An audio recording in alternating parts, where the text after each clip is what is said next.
Inside this room, all of my dreams become realities, and some of my realities become dreams. What in the wide, wide world of sports is going on here? Alive! It's alive! It's alive! You are listening to The Wilder Ride, getting wilder by the minute. Here are your hosts, Alan Sanders and Walt Murray. Hey everyone, welcome back to The Wilder Ride. Happy Monday to you if you are listening live as each of these drop. Of course, if you're binging, it could be any day of the week, but this is releasing on a Monday, so hey to everyone. We are The Wilder Ride, getting wilder by the minute, a podcast that celebrates the films of Gene Wilder 1 minute at a time. And for our second season, we are diving into Blazing Saddles 1. Hey, look at this. They're buying it minute at a time. I'm your host, Alan Sanders. My co-host, Walt Murray, is out on a couple of personal days. You know, things happen sometimes with recording schedules, and it's such that you got to let some people take a break. And for those of you who want a little peek behind the curtain, it's spring break, and Walt loves the beach, and, you know, I totally understand that. But we do have a guest, and joining us all the way from a show that wrapped up earlier this year, the Watchmen Minute, we have Eric Nash, who was also a guest with us in our first season. Eric, welcome back. Yeah, great to be here, Alan. It's been awesome to have you, especially as many returning guests as we've had from season 1 to season 2. So you didn't totally screw it up. Didn't totally go off the rails, but, you know, God, we really need to help them more. Well, before we go into this, I did say you are from the Watchmen Minute. That was an epic podcast for you and your partner, because you chose to do the director's cut. So you basically did, well, what we've done in 2 years was your one movie. Yeah, but we did have the nice long 5-month hiatus in the middle, roughly in the middle. How many episodes did you have? Like 200 and something? No, 186. Oh, I must be thinking of the ultimate cut. Yeah. That's a lot of minutes to cover in that movie. Yeah, it's not too bad. It really moves along. It's a good action oriented movie to have that many minutes in. If it were all 2001, I love the guys that are doing 2001. They're doing a great job, but boy, that's a rough one to think about. Actually, we had Chris join us, and we talked about, what do you do for those 5-minute tracking shots of somebody just jogging inside of the rotating hub of the spaceship. He said, there's always something to talk about. I'm like, oh, okay. Oh, by the way, they're doing a great job with that one too, folks. If you want to check that one out, open the podcast doors, Hal. That is a real fun one, diving into Stanley Kubrick's classic 2001, A Space Odyssey. And of course, we want to encourage you to check out the Watchmen Minute. And now that it's done, you can go binge it all at once, right? Oh yeah, that's right. And there's even we even got a little feedback there in our end credits week of people noticing when they were binging our intro and outro music that goes through most of all the pop/rock songs, not the score of the soundtrack, but the previously recorded music.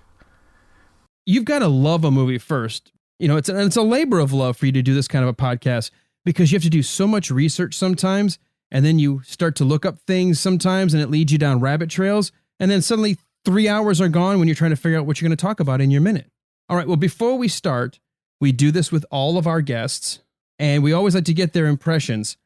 Every one of our guests, up until you so far, has had a background with this movie. They'd seen it when they were a kid, watched it again when they were a young adult, maybe back in college. They've watched it on and off their whole lives. You actually just recently saw it and went to one of those anniversary type showings, like the Fathom events. It was actually a TCM. Ben Mankiewicz was on at the end. Now apparently he was on prior to the movie starting, but they were late in starting it, so it actually cuts in. So I'm actually going to need to see, just like maybe the first very pre-credits or something. Maybe there's something that goes on there that I'll have to check out soon, hopefully. So you just saw this at the time we're recording this, yes, just exactly. within a couple of weeks of this session. All right, so my first and foremost question, because it is 45 years old now as of 2019, What did you think about this movie, considering it was released back in 1974? Well, I mean, I'm a pretty open-minded guy, I feel. So, I certainly understand, the placements of, certain words and epithets and so forth. And it's something that I think artistry, in an artistic sense, needs to be done at times. It's to be real, to be true to the even though it's a comedy like this, and they're getting wacky in certain ways, other ways, but to be true to what's going on and to show, put the face of what was really going on then front and center, to address the issues, I think is a good thing. And I think more of our younger people today ought to be able to see this movie and uncensored as well, because it's just art. It's art. It's just like a statue of David or what have you. Who in their right mind is going to censor something like that? Right. Well, I'm glad you said that, because we were trying to find all different. We went through to make sure that all of our guests this season, that ranging from ages to backgrounds to nationalities, and it seems as though there's been a universal sense that I get the point of the movie. And you can't get that point across if you were to dilute the bad guys. The bad guys have to use language that are not necessarily considered appropriate, but that's what makes them the bad guys. Yeah, that's absolutely right. Yeah, that's a great way to put it. So let me ask you, did you find the message came through pretty much loud and clear, especially for someone that's a little older and wiser, having seen now your share of movies, when a lot of us saw this movie when we were 9, 10, 11 years old and really didn't have a buffer to get all the jokes. So what did you feel, being that first time plowing through it? Because it does come at you, pretty much nonstop. It comes at you pretty quick. Yeah, and there were certainly some people or some things that I didn't get, like I think I heard you talking about Howard Johnson's. But thankfully I had some other friends with me, and one or two were on the senior citizen side of things. Seasoned, right? Seasoned citizens. Yeah, that's a good way to put it.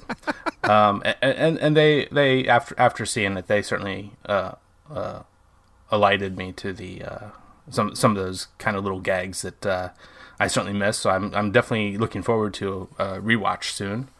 But overall, I mean, gosh, there's definitely plenty of funny stuff going on. I'm very hesitant to and ever thinking it could surpass Young Frankenstein for me, but it could be right up there, with my other Mel Brooks, one of my other Mel Brooks favorites, Spaceballs. Since I'm a big Star Wars fan, I was a kid of the '80s and just love that, and I still will rewatch it and like that one. That's for sure. If you've listened to some of the earlier episodes, sometimes we repeat ourselves, but maybe it's worth repeating. Mel Brooks once said, and I'll reiterate this, he said Blazing Saddles belongs in the 1 through 4 spot of funniest movies of all time, followed by Young Frankenstein. I mean, he preferred this one. There's no arguing that Young Frankenstein was Gene Wilder's baby. Yeah, he put, he was so much more the star of that one, where here he's certainly, a second fiddle, but a very good second fiddle.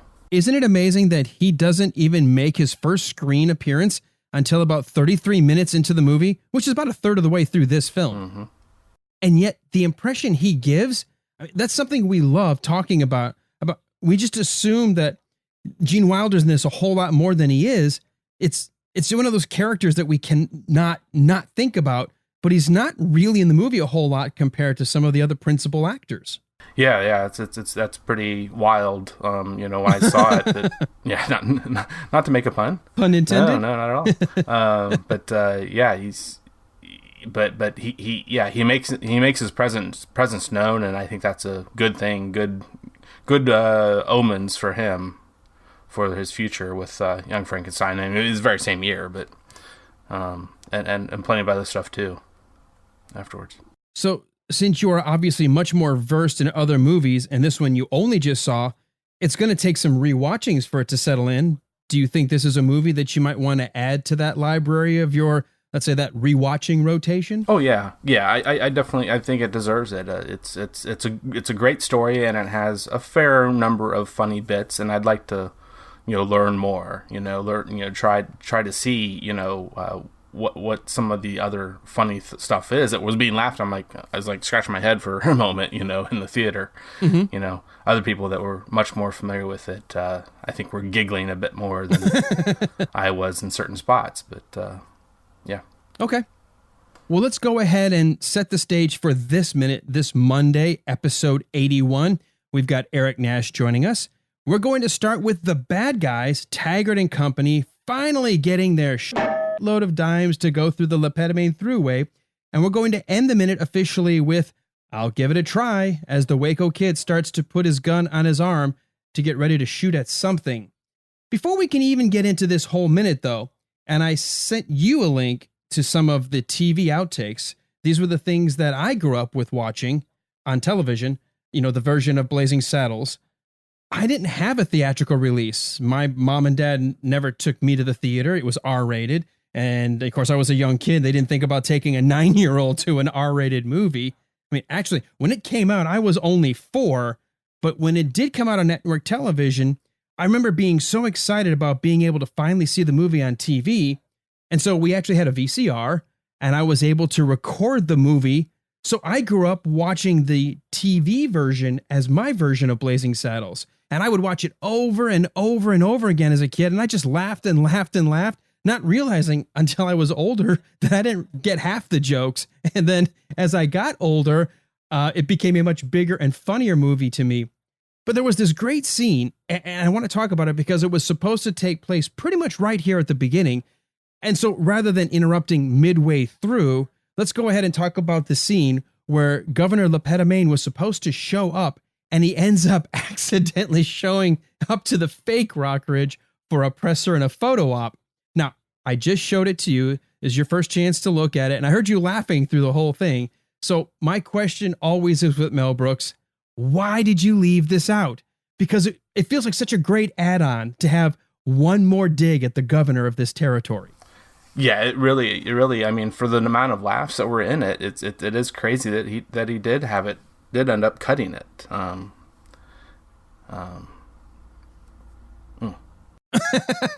Oh, what do I say? It's almost speechless, how many of these little slapsticky, and definitely verbal sparring that he's doing with these other press people and so forth.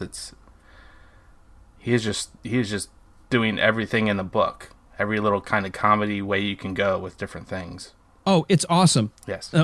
If you've never seen it, and I'm going to put it in our listeners group when this episode drops, I actually had it in Friday, but I'll remind everybody again today, as this episode is out there, to click on the link and watch all of the outtakes that we've been talking about along the way. But this one starts right about 4 minutes and 32 seconds into the YouTube clip, and it's the governor showing up. Now, this was actually all written in the script. There was a whole lot actually that was supposed to take place as well with this scene, which is why I felt like it deserves some discussion. If you've never seen it, let me give you a quick summary. The stagecoach shows up. Jim and Bart are on the ridge, and they're waiting for the bad guys to ride into town. And then all of a sudden they go, well, who the hell would be riding in there now? And then we get a 2.5-minute scene of the governor showing up.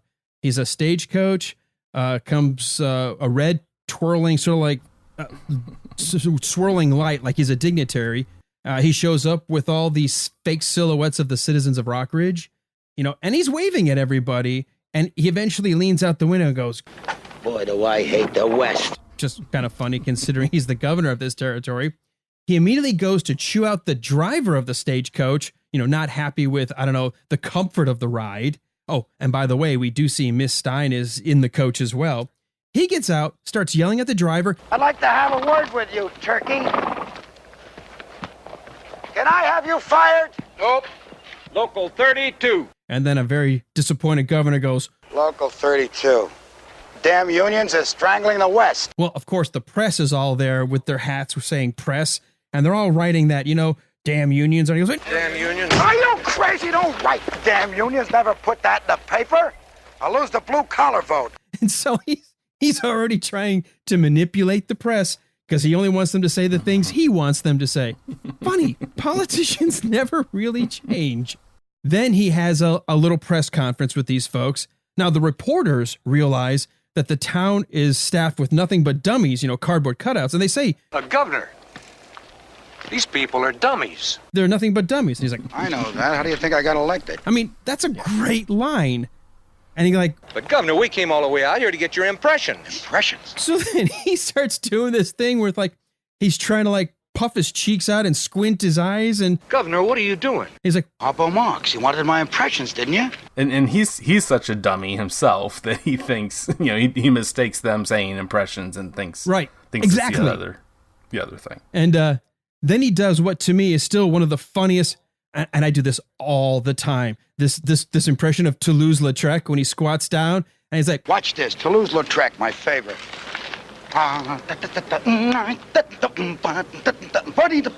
Crotch, legs, crotch. Absent. it's Governor, my paper has 5 million readers. and that breaks him out. He's like, 5 million readers. 5 million readers. Did you hear that? Take a picture of me. I'll be famous. I mean, he's already the governor. And it ends this scene. He goes to one of these cardboard cutouts, but the heads are on springs to make it look like maybe they're more lifelike. Give him a little And he's motion. trying to take a picture with this guy. And he's like looking at Here we go. Here we. Can't you hold your damn head steady for one picture? looks out at the press and goes, Frontier pressures. frontier pressure. like he's trying to explain to them why he can't sit still. Not that it's a cardboard cutout. Look, that whole scene completely cut out of the theatrical version. And I wish, like some of the other scenes we've talked about, we're back in this theatrical release. I wish this was in the movie because it's just hysterical. Yeah, and I guess I think you kind of alerted me to the idea in the green room, but it's a matter of, well, is he here in the town when what happens here later in the second minute I'm on here happens? Right. That wouldn't work out well for the overall idea of the picture, even though it gets as wacky later as it does. Mm-hmm. That's a step too far. And you know what's funny? If I look at the script, it's kind of wild. Mel Brooks chose to pretty much improvise this entire scene because even the way it was written, and they did obviously film this entire part because we do have the television outtake. It was shown on television to keep sort of the timing right with commercials and the stuff they had to take out. He actually even changed it from what's in the script because in the script, the stagecoach shows up. They're still in it, and the press is supposed to be in the coach with him. And all of a sudden, he's making a face. And then the press says, "What are you doing?" And while he's still in the coach, that's when he says, "Harpo Marx, didn't you care for it? Maybe you'd care for Tarzan or Cheetah." And the press would go, "We're good. We're all good," And then the press says, "Please, Governor, you were talking about the first integrated town in the West, Le Pétomane. Yes, okay, of course. But seriously, folks, I do love a parade. I do think you'll find Rock Ridge is a model for peaceful coexistence never before seen in the annals of the West." And then there's a loud ringing noise. The press goes, "Governor, what's that?" Le Pétomane slaps his own crotch. The ringing stops. He says, "Nothing." Then again, now they didn't film it this way. He completely changed it. The driver then yells down while they're pulling into town, "We're here, Governor. Get your ass out." Pétomane says, "Get your ass out." Very nice to say that to the governor of the state. And then he continues, "Can I have you fired?" And he says, "Sure you can, if you don't mind a stagecoach strike, Le Pétomane." Rum. "Oh, good for you, a drunken lout." And then he goes out and starts to talk to the citizens of Rockridge. And he makes a speech saying, "Gentlemen, let us meet some of the remarkable citizens who have shown America a shining example of tolerance in lieu of hatred. Take a shot of me with one of these wonderful citizens." And obviously you can hear some of the similarities of what we get in the outtake, but completely redone to allow Mel Brooks to sort of own the stage for 2 minutes. Yeah, and also to be outside the stagecoach in the town during a majority of that. I almost wonder if it could be because maybe finding, figuring out a way to shoot inside the stagecoach could have been a bit cumbersome. Could have been too much to try and make it work.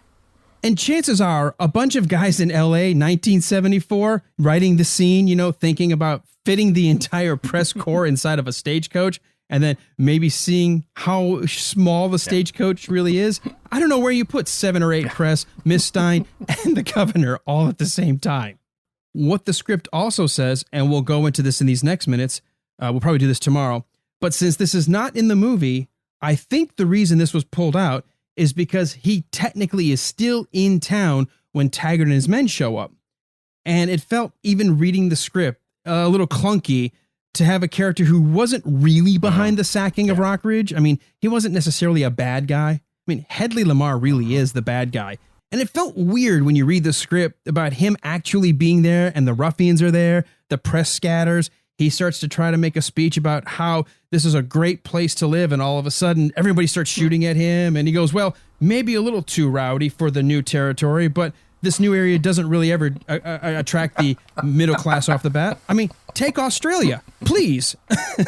I mean, look, it started off with a handful of criminals and conflicts, and now look, and then he gets shot, and he's like, holy shit, these people are crazy. Now, if you'll excuse me while I go to save my wonderful life, and then dives into a trough.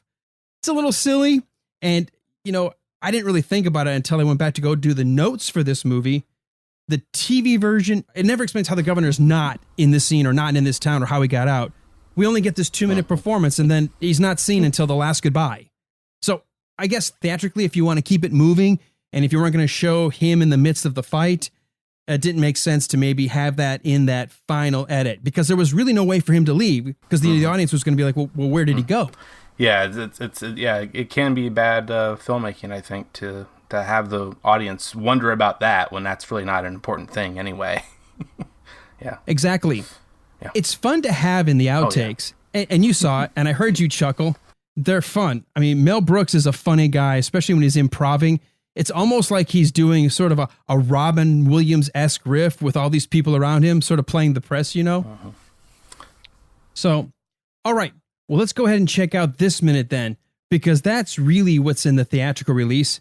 And we do start off right where we left off from last Friday with Taggart and crew. Obviously, someone has come back with their load of dimes, and they're going through the tollway, but like good, honest citizens, these criminals, they're making sure to go through one at a time, everyone paying their dime. And there's really, it seems like there's plenty of ways to get around it, too.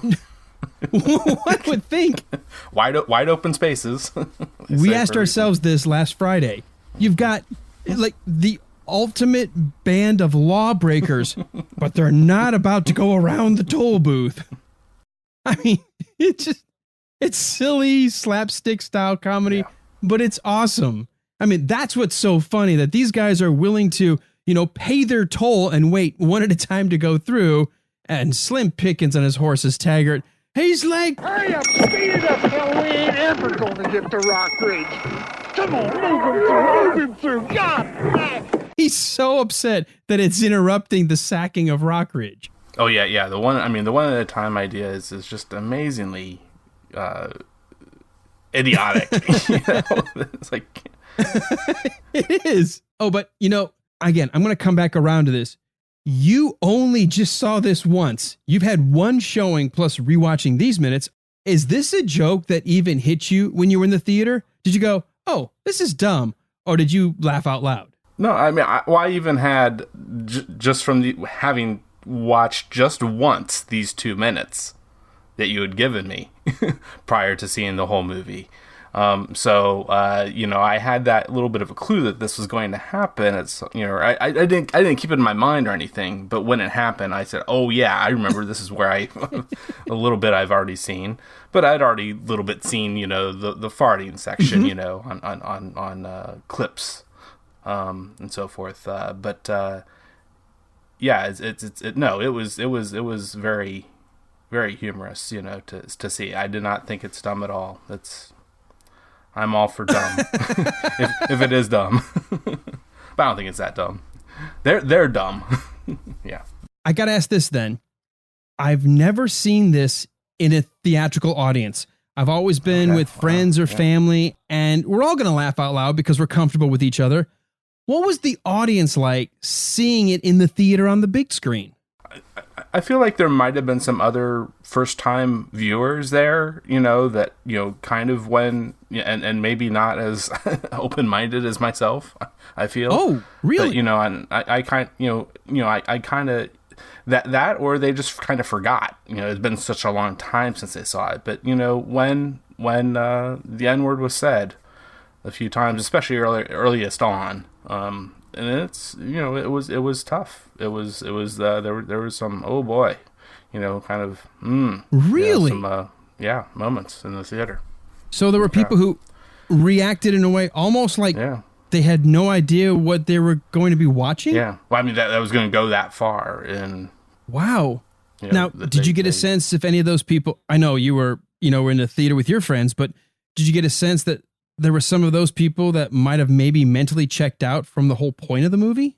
No, certainly not. Yeah, we're all a kind of a more progressive, open-minded group. Okay, thankfully, but I mean that doesn't mean that some people of the progressive nature can't get offended. I mean that's quite often what is said, that they are offended the most, but.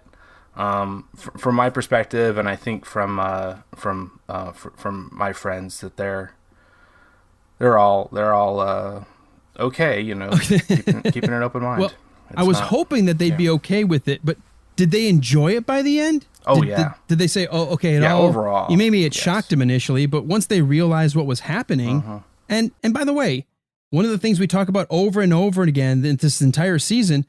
Sheriff Bart wins. He wins everybody over, and he doesn't do it with a speech, and he doesn't do it with a hashtag. He does it with just showing, hey, I'm a good guy. And when you do good things and you can get people to realize, oh, I judged you mistakenly, And I love that. I've always wanted to be on adventures, between me and Sheriff Bart and the Waco Kid when I was a kid. And, I may not have gotten all the references, but I want to be on an adventure with these two guys. I wish they had made other movies. As a kid, you don't think about, that's the point, that this is a satire, that it's there to help, point out racism. But, when I was a kid, I was having a great time. And the sheriff beats everybody. He beats Mongo. He beats, Madeline Kahn. He converts the town to shows, he converts Jim and says that life is worth living. I mean, by the end, this scene that we just talked about that's cut out, Lepetamain is right. This is the most integrated town in the West. And isn't that a great message? No matter what. Oh, yeah. Walt and I talk about this over and over. We hope if someone's coming at this and they haven't really paid attention, or maybe it's that person who isn't, really a fan of the movie, that at least they'll walk away going, Mel Brooks was so far ahead of his time with his satire.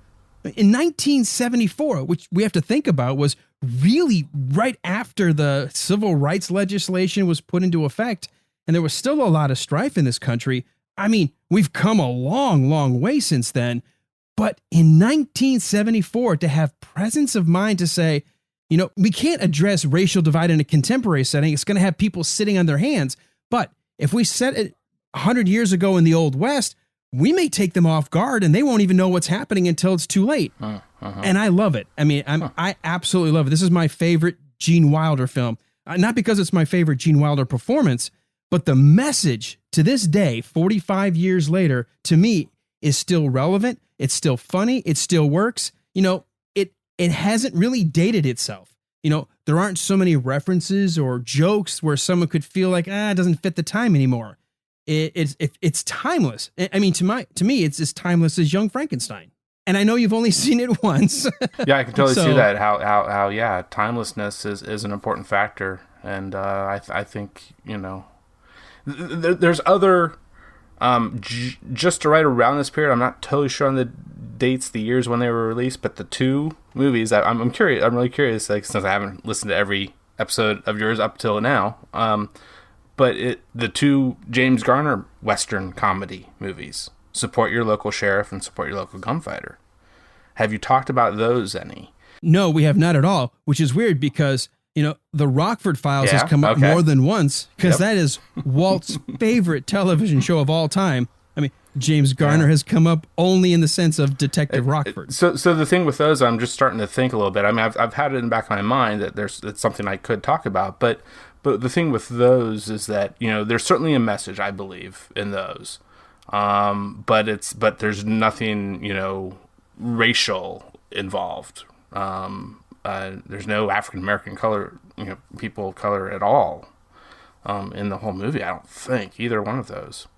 But there is this matter of, you know, an outsider, someone that's an outsider, which is a common theme in Westerns anyway. Right. One of the things, and it bears repeating now because we had them on so early in the season, we actually had a cowboy historian and a black cowboy reenactor, a Buffalo Soldier reenactor. And they said, you know, there was about 25% of all cowboys were actually black. They were free. They had come to the West. It was almost like a place where you could reinvent yourself. You know, like you could be accepted more out West fighting for land and, you know, having your own place, your own property, you know, herding cattle, getting involved with the town. And, you know, talking to these two guys about growing up early, that Hollywood painted such a whitewashed version of the West for so long that literally Dwayne Towns, he's the guy, he said, my parents told me growing up, there were no black cowboys. Like, as a fact, there were no black cowboys. And when I started researching and reading more, when I grew up a little bit, he's like, oh, no, there were. It's just Hollywood screwed it up. That's a shame. And I love it. It is a shame because there are so many great, great stories of black heroes in the West. You know, Sheriff Bass Reeves, I think he was a marshal in I think he had over 3,000 arrests in his career. So a black marshal bringing law to the West. And a lot of people feel like the Lone Ranger was modeled off of Bass Reeves. So why isn't that story being told? Okay, yeah, you know, there's a lot that Hollywood could do. And I think they're getting better with Westerns. I mean, the Westerns I grew up with in the late 80s and moving into the 90s showed more of that racial diversity. But it's so hard to overcome that. For about 40 years, all the television shows, it was pretty much all white. Yeah. I know I'm doing a lot of monologuing. Oh, you're fine. Yeah. All right. Well, we get back to the minute here of the guys going through here. And we get a quick cut to now Bart and Jim looking through the telescope. Now, in this shot, and we already talked about it, so we won't rehash it. This shot is when he was supposed to talk about what the heck is this stagecoach coming through town? That's where the TV insert was. And then we would have come back to it again. And then all of a sudden, like a mirror shot.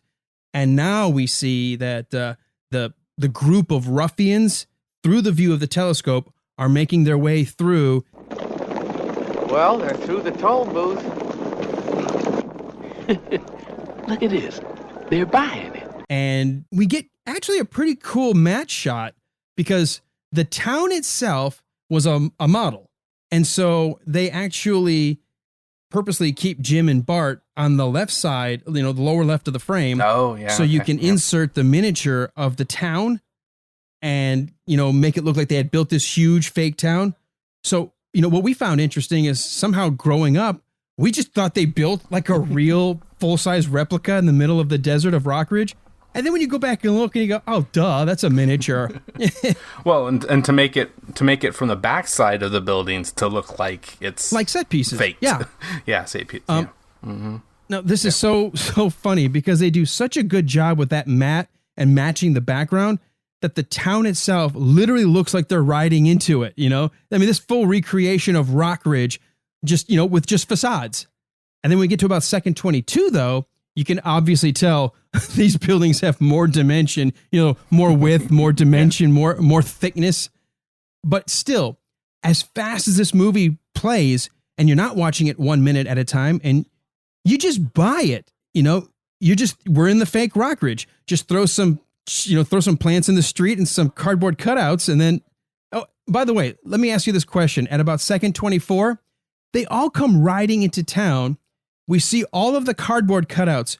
Do you think that has paint on both sides? Yeah, that was a big question of mine, yes. Because they're all facing us. Yeah, right. Facing the camera. And I hope so. Otherwise, these guys are really even dumb. Dumber than we thought. Yeah. Oh, dumber than thinking we've got to go back for dimes because we don't know how to go around a toll booth in the middle of nowhere. And at some point, gosh, these people are really thin. Yeah.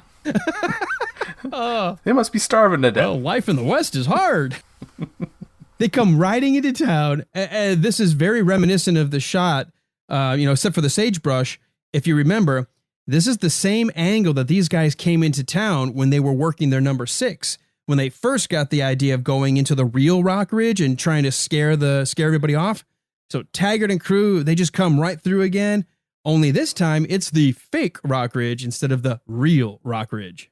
All right, when you watch this and you see what's happening, there's a scene at about 31 seconds where we're on the edge of the overlook where there's that mountainous rocky area that Jim and Bart are standing on. They got to have that higher vantage to be able to see. And we've got the other townsfolk maybe a little bit lower edge of the frame. And when he goes to push the plunger down, let me ask you this question. Do you notice Lily Von Stoop in her full pantsuit? Only minute by minute, but not. I really doubt it when I was watching it in the theater. But I want to remind everybody about the outtakes that we posted earlier when we covered Lily Von Stoop. That is the outfit she was initially supposed to come out on stage in before changing into her singing outfit, singing I'm Tired. Again, the TV version showed that, but the theatrical version didn't have it. So now she's technically back in the first suit when we first met her, hanging around waiting for the destruction of all these bad guys. And it looks like they're going to blow them up, Eric. I mean, I guess that's one way to get rid of the bad guys. Yeah, and I mean, that's, despite the issue that we have, this minute, where it doesn't work as far as from the remote, plunging device, what have you. But yeah, I mean, that's a way to go with when you think you're being treated awfully unfairly and fearing for your life, even maybe your livelihood. When I was a kid and I saw this, I thought, oh my God, this is like, and we've mentioned it several times, this is almost a live action Bugs Bunny cartoon, and that's such a Bugs Bunny thing to do. We're going to actually use a plunger to blow up the bad guys and blow up the whole town. I mean, we know no one's going to die. I mean, we just know it's going to be okay. He's going to push the plunger and then boom. And then they'd be like in a cloud of smoke and, all the clothes burned and, covered in soot and, like Yosemite Sam, whenever he got a cannon in the face, it never killed him. Yeah. It just always left him going, back to the drawing board. I guess it hurts, but, at least it doesn't kill him. It doesn't kill him. We do get the exact same insert shot for just a brief second that we had last week of the backside of the town of Rock Ridge, that miniature set right around seconds 38 through 40. What's funny is it comes in so quick, we don't even realize there's no activity on the streets. If you pause, you can see there's no horsemen on the streets. There's no sagebrush. There's no cardboard cutouts. It's just that miniature cutout from behind. Pretty quiet. Yes. And it's basically the exact same shot, just another insert here. But it does let us know, but oh wait, the town was supposed to blow up, and obviously the dynamite didn't work. Uh-huh. Isn't it amazing what a storytelling device, that visual image, he pushes down the plunger. All right, here we go. Hold your ears, folks. It's showtime. We hear that of that gears trying to send the electrical charge, and we cut to this shot and we think, oh, it was supposed to blow up and it didn't. And now we think, oh man. And I'll have just a little bit more I think I'll say about that in relation to what happens next minute, if we want to hold off on that. Okay. Yeah. Make sure you remind me in case I forget. Certainly. We get an insert shot about 42 seconds when we first get a close-up, maybe between 41 and 42 of Jim and Bart, and then they realize, uh-oh. Then we hear Olson Johnson say, nothing. And then we get a shot of Reverend Johnson, Howard Johnson, Lily Von Stoop, Gabby Johnson, Van Johnson, and Samuel Johnson. Do you know how hard it is to keep all of these Johnsons in line? Thankfully, I've never had to do that. Okay. Keep a bunch of Johnsons in line. Segue. At what point did you realize, seeing this for the first time, that everyone in town was named Johnson? On that board or whatever, blackboard or some other kind of sign, near the beginning. Pretty early on, I think that was. When did it strike you? Oh my God, this town is nothing but Johnsons. Yeah. Did you have a sense about, I mean, looking back, you can recollect, but what did you think, about that double entendre? Well, yeah, because I do remember listening to your episode where the name and word dick was used too, at the beginning of that little part of it, I think, or at least the part before maybe a few Johnsons were mentioned, and but is it a bunch of inbreeding? What's going on here? I love it. Again, being a satire, you can do whatever you want, but basically the way they treated Bart early, you can argue that although Richard Dix tried to wipe him out, this town is nothing but a bunch of dicks. So I remember our guest that we had for that minute. He said, that meme that says, I was this many years old when I realized blank? Yeah, right. I am just now realizing everyone in town is named Johnson. And I was like, really? You just now figured that out? It's amazing what sometimes what things can sometimes go right over your head, like a whole town of Johnsons. Anyway, so the town is looking out and it's like, uh-oh. And we decide Van Johnson's the totally useless person because he usually only agrees with everybody or repeats what everybody already just said. And if you haven't been paying attention, he's holding his gun belt, and as soon as he realizes... What are we going to do? Any minute now, they're going to discover that the town is fake and pull out. And then he drops the gun belt. He's such a goof. And I noticed in the previous seconds that, he actually is holding his ears and not clutching his gun belt. Right. The gun belt's okay when he's up on the ridge, when we get that long shot before, Bart plunges the plunger. Just a few seconds later, all of a sudden, his gun belt's a problem. And then all of a sudden, now his gun belt's like 5 sizes too big. And there's no point to the gag except, once again, it's Van Johnson being a goof. And he's showing us once again that he's a useless character. We get a great buddy shot here between, right after that. Because now Bart is like, Jim, baby, you think you could squeeze off a little shot from here and set off the dynamite down there? I love Sheriff Bart is standing up. You've got the Waco kid down. Sheriff Bart, reaches down, clasps the hands, not just in friendship, but hey, and come on, we're all equal. I need your help, just like you needed mine. We're all in this together. I mean, it's just a nice image there again of just reinforcing the whole point of the movie. Well, I think it's a big matter of when you have a special skill or talent. I mean, it's not for the benefit of you. It's for the benefit of all that to use it and do good things with it. I love it, and even though the good thing is possibly killing all these, they're bad guys. That's the way you get rid of the bad guys. That's what you do. I just like all these sort of like this reinforced message that we get. When you take time to discuss it or talk about it, it's saying it doesn't matter, what you look like or your background or where you grew up. If you've got a skill that can be used to help, then and you're the best person for the job, it's not based on your color. It's not based on your age. It's not where you, again, grew up. It's based on your capabilities. And it's such a subtle thing because we're watching this really funny movie. We want the good guys to win and the bad guys to lose. But behind it all is such a great message to this entire film.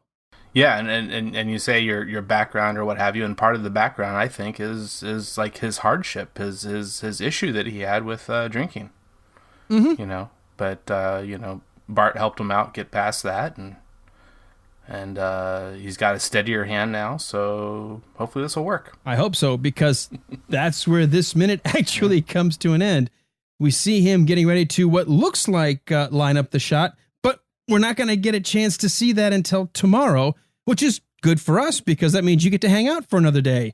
You get to continue on Tuesday with this discussion. Yeah. So as we get to wrap up this minute and get ready for tomorrow, is there anything else in your notes for this minute that you want to talk about? The only other thing would be like way back at second 17. There's actually a bit of a goof, a mistake there. With just before that, it's Waco Kid handling the telescope to Bart. Bart's looking through, and then you don't actually see the telescope, but it's obvious that Waco Kid is looking through it, and then he's barely just starting to hand it over. You're right. Oh my God. Usually I catch those. I love it. I love continuity errors. I love pointing them out, but you're right. It's obvious Sheriff Bart doesn't have it. Even if we can't see the telescope, no matter what, we know Sheriff Bart absolutely does not in the shot have it for watching the guys riding to town when he just had it a second ago. Well done. I like that. Look at that. You caught one that I missed. You know, I do love finding stuff like that. You know, recently I was on the Mad Max Minute. You want to talk about, seeing a movie with thousands of cuts? And I found a couple of continuity errors, and Rick and Julia from that show they're like, wow. And I'm like, that's just one of those things I happen to notice. You know, Walt tends to be much better with the backgrounds of people's, their biographies. And me, I just happen to look for errors in the shooting, but it's my skill. I find errors. So nicely done. Oh, thank you. Anything else? No, I think that's it then. Oh, excellent. All right. Before I set the stage for tomorrow, we did talk a little bit at the beginning about your project that just wrapped up. At least at the time of this, it's in the rearview mirror for a couple of months. So tell us a little bit about the Watchmen Minute and maybe any other project you're getting ready to work on. Yeah, Watchmen Minute. So that happened, and there's possibilities of some more episodes, especially in relation to the upcoming HBO TV show, Watchmen, which seems to be like a sequel to more the comic book than the movie. So I definitely want to help suggest people actually read the original source material for it too before ever watching that show. But yeah, I mean, Watchmen Minute, you can just easily Google it, but it's also at my co-host's his website, realcomicheroes.com/Watchmen Minute. Excellent. And we're all over social media and continuing our groups and so forth, and we'll talk about that new show coming up, and also Doomsday Clock Ending. That's a comic book sequel. They just have so much stuff going on these days for Watchmen, it seems like, and we came along at the right time. All right, you know what? Yeah. I'm going to ask you this tomorrow because I didn't have a chance with this episode, and we're already stretching to our normal point. I want to ask you about that. The Doomsday Clock sequel, the official comic book released by DC as a sequel to the original Watchmen, because I want to get your thoughts on it because I haven't had a chance to read it. I actually only got the first issue as sort of a digital, and I never went and got the other ones. And I'm just curious what your thoughts are, because Watchmen and V for Vendetta are probably my two favorite episodic type single story comic books, graphic novels of all time. I haven't found anything that rivals them, and they still stick with me to this day. The stories that Alan Moore put forth both for V for Vendetta and Watchmen. So I'll ask you about that tomorrow if you don't mind. Can't wait. All right, cool. Glad to. Before I set the stage, you can obviously find us at thewilderride.com, and it's got links to everything.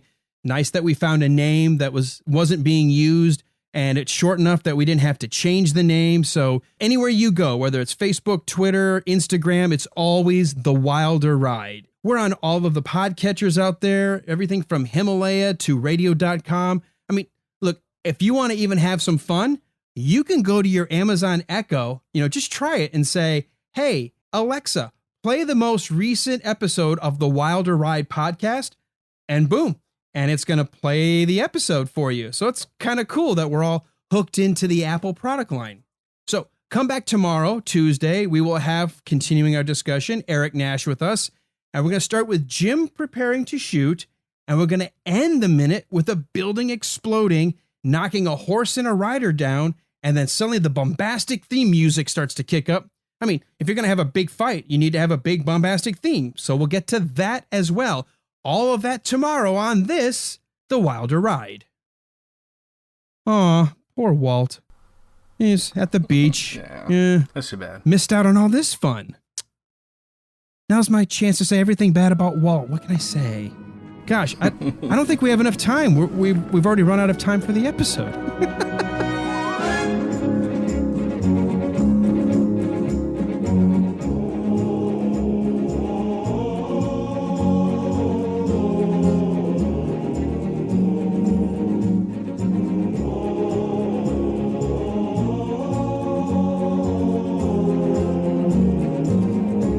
Okay, folks, I want to let you in on a little secret.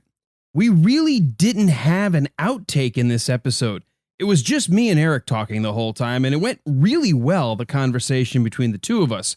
But what I would have had to do if I had pulled a legitimate outtake was to actually put the entire episode in the outtake.